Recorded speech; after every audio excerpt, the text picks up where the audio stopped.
ಇವತ್ತು ನಾವು ಕಾಶಿಯ ಮಣಿಕರ್ಣಿಕಾ ಘಾಟ್ನಲ್ಲಿ ಇದ್ದೇವೆ. ಇಲ್ಲಿ ನಿರಂತರವಾಗಿ ಶಿವ ಹಚ್ಚಿದ ಬೆಂಕಿ ಉರಿತಾನೇ ಇದೆ.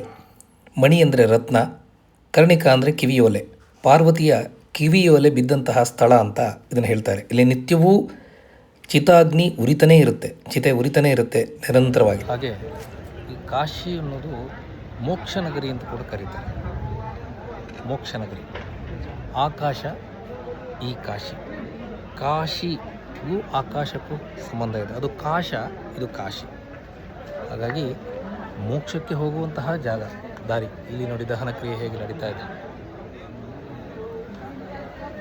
ಮನುಷ್ಯನಿಗೆ ಅಹಂಕಾರ, ದರ್ಪ, ತನ್ನದೇ ಇಲ್ಲ ಅನ್ನುವಂತಹ ಮನಸ್ಥಿತಿ ಇದ್ದವರು ಇಲ್ಲಿ ಬಂದು ಒಮ್ಮೆ ನೋಡಿದಾಗ ಅನಿಸುತ್ತೆ, ಜೀವನ ಇಷ್ಟು, ಕೊನೆಗೆ ಅಂತ್ಯ ಹೀಗೆ, ದೇಹವನ್ನು ಹೀಗೆ ನಾವು ಬಿಡಬೇಕಾಗತ್ತೆ ಒಂದು ದಿವಸ ಅನ್ನುವಂತಹ ಒಂದು ಸತ್ಯ ಗೊತ್ತಾಗುತ್ತೆ.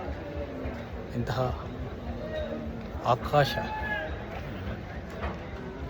ಆಕಾಶಕ್ಕೆ ಸಂಬಂಧ ಇರತಕ್ಕಂಥ ಕಾಶಿ, ಕಾಶಿಯಿಂದ ಕಾಶ, ಮೋಕ್ಷಕ್ಕೆ ದಾರಿ ಹಿಡಿಯುವಂತಹ ಜಾಗದಲ್ಲಿ ನಾವಿವತ್ತು ಬಂದಿದ್ದೇವೆ.